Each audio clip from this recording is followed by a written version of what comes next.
Ocean current यानी कि महासागरीय धाराएं। ठीक है, तो सबसे पहले समझो कि ओशियन करंट हम कहते किसे हैं। अब ओशियन तो इसका मतलब ये कोई ऐसी चीज है जो कहाँ चल रही है, ओशियन यानी समुद्र के अंदर। ठीक है, जब आपके एक सर्टेन हॉरिजॉन्टल डायरेक्शन में ओशियन वाटर क्या करने लगे, फ्लो करने लगे, तो इसी कंसेप्ट को हम कहते हैं क्या, ओशियन करंट। ठीक है, अब हमने यहाँ आपको बताया कि ये आपके कोई ओशियन हुआ, ये सी लेवल हो गया सबसे ऊपर। ठीक है, तो करंट आपके कहाँ चलेगी, सी लेवल के नीचे ही चलेगी ना। सी लेवल से ऊपर क्या चलती होगी, सी लेवल से ऊपर चलेगी विंड। अब सी लेवल के नीचे ये हॉरिजॉन्टल डायरेक्शन में ओशियन वाटर का फ्लो आपको दिख रहा है, यही कहलाती है ओशियन करंट। ओशियन करंट जो आपके देख रहे हो, ये महासागरों के अंदर एक आपके रिवर की तरह फ्लो करती है। किसकी तरह, रिवर की तरह। जैसे सरफेस पर नदियां बहती है ना, वैसे ऐसा लगता है कि महासागरों में आपके ये नदी टाइप की बह रही है पूरी। ठीक, महासागर तो बहुत बड़ा हो गया। ठीक, जो महासागरों का जल है वो तो आपके सामान्यतः स्टेबल होता है, लेकिन ये उस स्टेबल जल में एक रिवर टाइप की फ्लो करती है आपके ओशियन करंट। ठीक, अब नेक्स्ट यहां समझना, अब ये जो हॉरिजॉन्टल फ्लो है, हॉरिजॉन्टल फ्लो, ये अपने ओरिजिन, डायरेक्शन और बाउंड्री के आधार पर 3 पार्ट में आपके डिवाइड होता है। ठीक, इसे हम ड्रिफ्ट भी कह सकते हैं, इसे करंट भी कह सकते हैं, और इसे स्ट्रीम भी कह सकते हैं। ठीक, जैसे नॉर्थ अटलांटिक ड्रिफ्ट, ये ड्रिफ्ट वर्ड आया। ठीक है, जैसे कि आपके गल्फ स्ट्रीम, स्ट्रीम वर्ड आ गया। जैसे कि बेंगोला करंट, तो यहां कौन सा वर्ड आ गया, करंट। तीनों की खास बात क्या है, तीनों का ही आपका हॉरिजॉन्टल फ्लो होता है। तो फिर आपके ड्रिफ्ट, करंट और स्ट्रीम, इन तीनों में आपके क्या डिफरेंस होता है, अब ये समझे हम। वेव हमेशा आपके ऊपर होती है, लिक्विड के आपके जो वेव चलती है वो सिर्फ उसकी अपर सरफेस पे चल सकती है। ठीक है, करंट का मतलब सिंपल एक आपके रेगुलर फ्लो, इलेक्ट्रिसिटी में जो करंट होता है उसका मतलब क्या है, एक रेगुलर फ्लो ही है ना। रेगुलर फ्लो बंद हुआ, करंट बंद। ठीक, current indicate for regular flow, बस इतना ही करंट का अर्थ है। क्योंकि वेव जो वर्ड है, वेव आपके सिर्फ कहां होती है, ये ऊपर होती है। वेव की खास बात क्या है कि वेव बनती है हवा के फ्रिक्शन से। कहीं मान लो हवा शांत हो जाए तो वेव रुक जाएगी, तो रेगुलर फ्लो बंद हो जाएगा। ठीक, दूसरा क्या होता है कि करंट की एक सर्टेन डायरेक्शन होती है। अब यहां वेव किससे बन रही है, ये तो हवा से बन रही है ना। हवा की कहीं डायरेक्शन बदल गई तो वेव बदल जाएगी। ठीक है, महासागरीय जल का आपके क्षैतिज प्रवाह, तो महासागरीय जल के क्षैतिज प्रवाह की अगर हम बात करें तो यहाँ 3 कंसेप्ट आते हैं, एक ड्रिफ्ट, एक करंट और एक स्ट्रीम। ठीक है, तीनों नोट कर लिए। अब इसे समझने के लिए पहले एक फिगर बना लें, इससे समझना।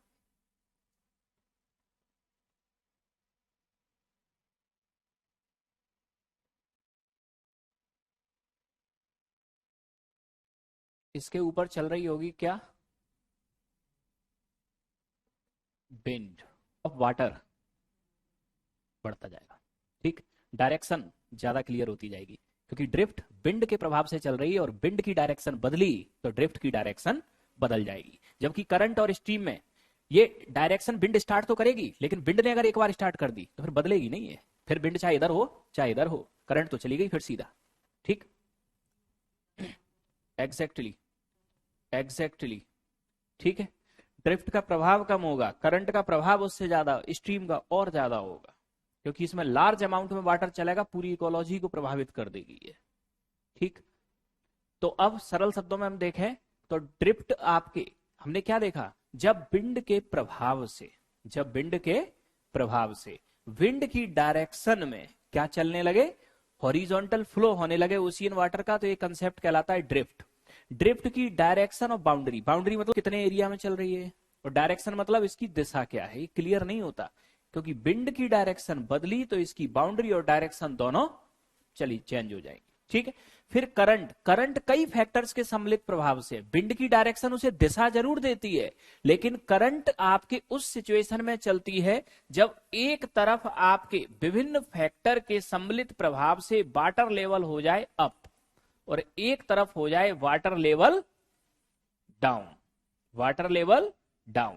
अब विंड की डायरेक्शन तो वाटर लेवल को अप डाउन कर नहीं सकती, यहां टेम्परेचर का भी प्रभाव होगा, सैलिनिटी का भी प्रभाव होगा, डेंसिटी का भी प्रभाव होगा, इतने सारे फैक्टर्स यहां आपके काम करते हैं। तो जब कई फैक्टर के सम्मिलित प्रभाव से ओशियन के अंदर ऐसी सिचुएशन बन जाए कि अगर आधा डिग्री का भी स्लोप बन गया, आधा डिग्री का स्लोप बन गया, तो एक लेवल ऊपर और एक लेवल ऊपर से नीचे की तरफ पानी का फ्लो शुरू हो जाएगा। ठीक, ये से अगर ये वाटर लेवल अप डाउन हो गया, आपके वाटर लेवल अप डाउन का मतलब थोड़ा सा भी डिसबैलेंस हुआ वाटर, तो पानी लार्ज अमाउंट में एक तरफ से दूसरी तरफ चलना चालू हो जाएगा। यही कंसेप्ट कन्वर्ट हो जाएगा करंट में या फिर स्ट्रीम में। ठीक है, ड्रिफ्ट से ज्यादा पानी करंट में होगा, करंट से भी ज्यादा होगा स्ट्रीम में। ठीक, तो ये होता है आपके किसका प्रभाव, ड्रिफ्ट। बेसिक पॉइंट समझना आप, जो आपको समझना है। यहां आप देख रहे हो कि ओशियन करंट अगर कहीं भी चल रही है, कॉन्टिनेंट से टकरा रही है, कॉन्टिनेंट से टकरा के उसकी डायरेक्शन में इधर भी जाएंगी इधर भी जाएंगी, कॉन्टिनेंट को तो बाहर नहीं ले जाएंगी, कॉन्टिनेंट की डायरेक्शन में क्या हो जाएंगी, चेंज हो जाएंगी। चाहे कहीं से भी देख लो, सारी सबकी क्या बन रही है, ये साइकिल बन रही है। जैसे एटमॉस्फेयर में विंड की साइकिल बन रही थी, वैसे इनकी बन रही है।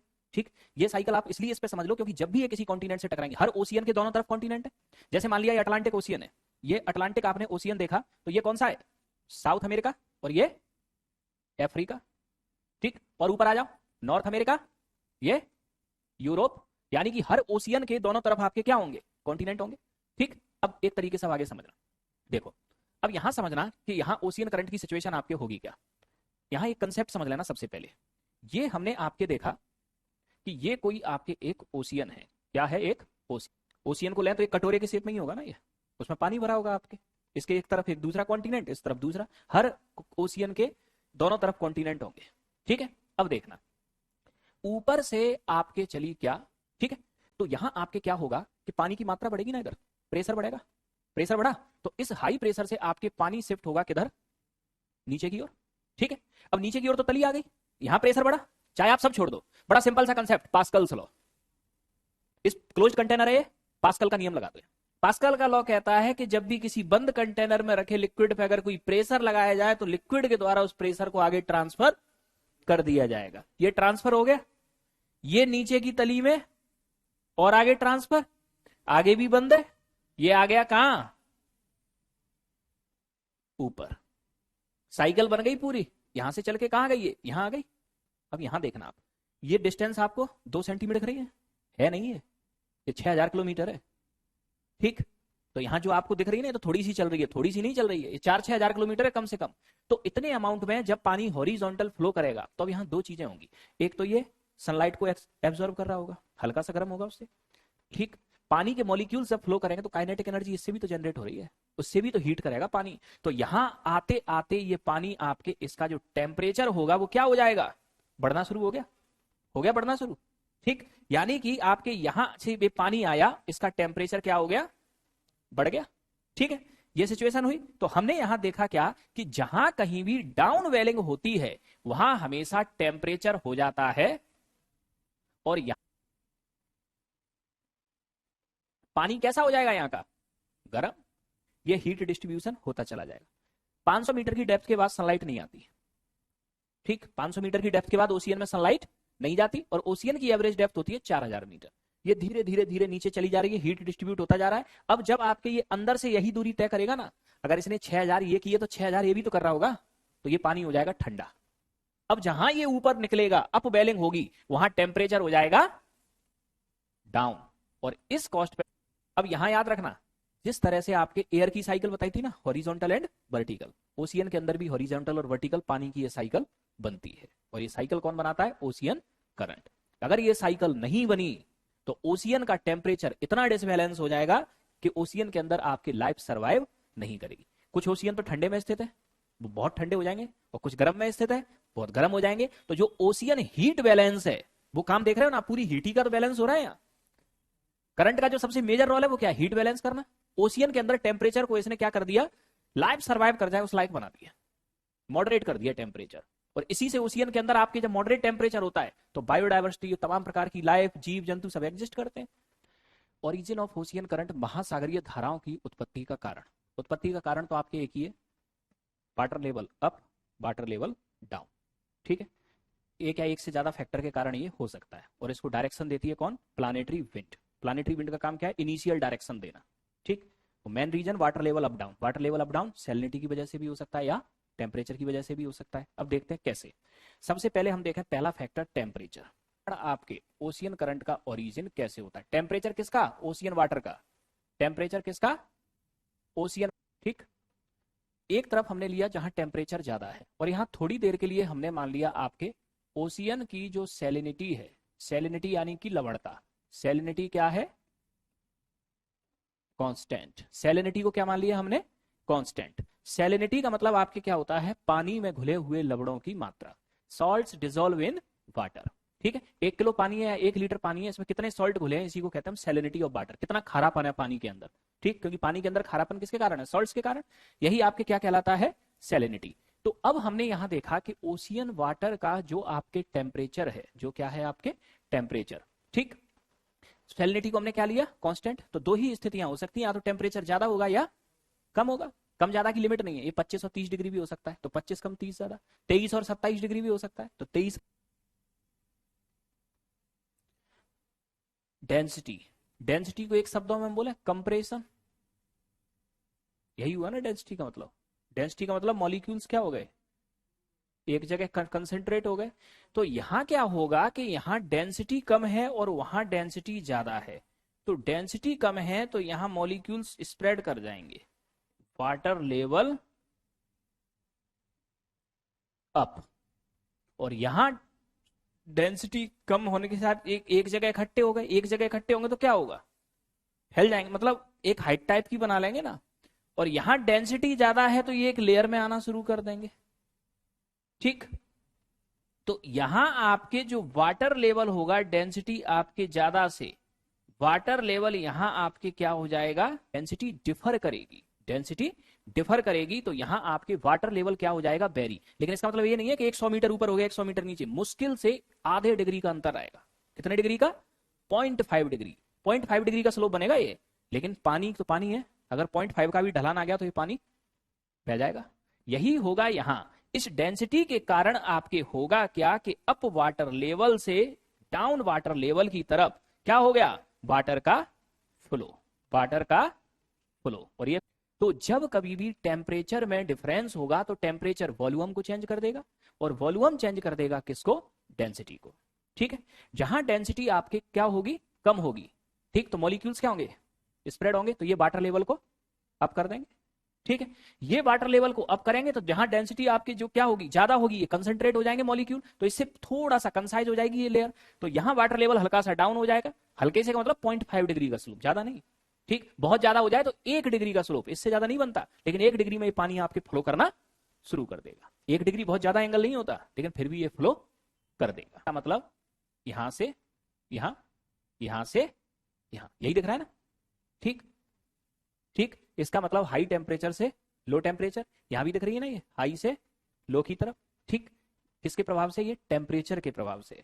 अभी इसमें कुछ सैलिनिटी के प्रभाव से भी चलेंगी, टेम्परेचर के प्रभाव से लो। अगर सिर्फ टेम्परेचर का प्रभाव है तो लोअर लैटिट्यूड से हायर लैटिट्यूड की ओर, यही फिनोमेना बन रही है, ठीक। अब दूसरी,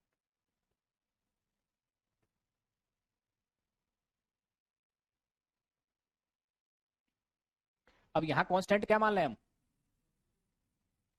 अगर टेम्परेचर को हम कांस्टेंट माने तो टेम्परेचर तो हमेशा सेम लैटिट्यूड में कांस्टेंट होता है। जैसे ले लिया हमने 30 डिग्री, तो इसका मतलब यहां से लेके यहां तक टेम्परेचर तो कांस्टेंट होगा, यहां भी टेम्परेचर कांस्टेंट होगा। चेंज हो सकती है तो एक ही चीज, एक तरफ सैलिनिटी हो जाए आपके क्या ज्यादा, और एक तरफ सैलिनिटी हो जाए कम, क्योंकि टेम्परेचर तो कांस्टेंट होगा, सेम लैटिट्यूड है।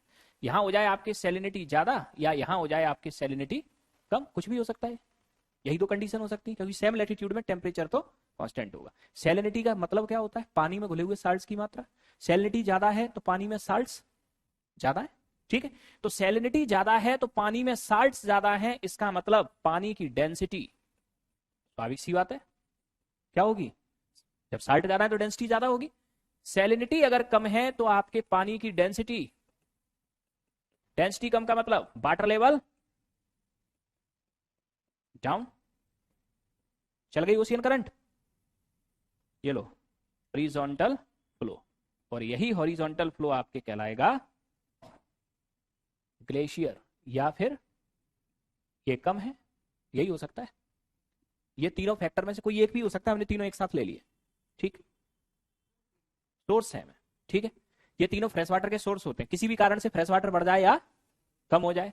तो अब यहां अगर फ्रेश वाटर अगर बढ़ गया तो सीधा सीधा सा सैलिनिटी कम हो जाएगी। एक तरफ फ्रेश वाटर क्या है, कम है, फ्रेश वाटर का source river, melting of glacier या रेन, कुछ भी हो सकता है, ठीक है। तो जहां फ्रेश वाटर ज्यादा है सैलिनिटी कम होगी, सैलिनिटी कम है तो डेंसिटी कम है, डेंसिटी कम है तो water level up. Fresh water कम है तो आपके क्या होगा, सैलिनिटी ज्यादा है, सैलिनिटी ज्यादा है तो डेंसिटी ज्यादा है, वाटर लेवल डाउन, चलने लगेगी ओशियन करंट। ठीक है, तो ये सिंपल आपके लॉजिक का क्लियर हुआ यहां तक। ठीक।